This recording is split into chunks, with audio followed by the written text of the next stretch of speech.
Mona Lisa යනු 16 වන ශතවර්ෂයේ Leonardo da වින්චි විසින් අඳින ලද සිතුවමක් වන අතර එය පොප්ලර් රෙත්තක් මත තෙල් සායම් භාවිතයෙන් නිර්මාණය කරන ලද්දකි.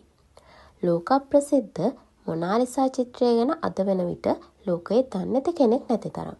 ඔබ දන්නවද මේ මොනාලිසා චිත්‍රයේ පිටුපස ලියනාඩෝ ඩා වින්චි රහස් සංකේත කීපයක්ම සඟවා ඇති බව?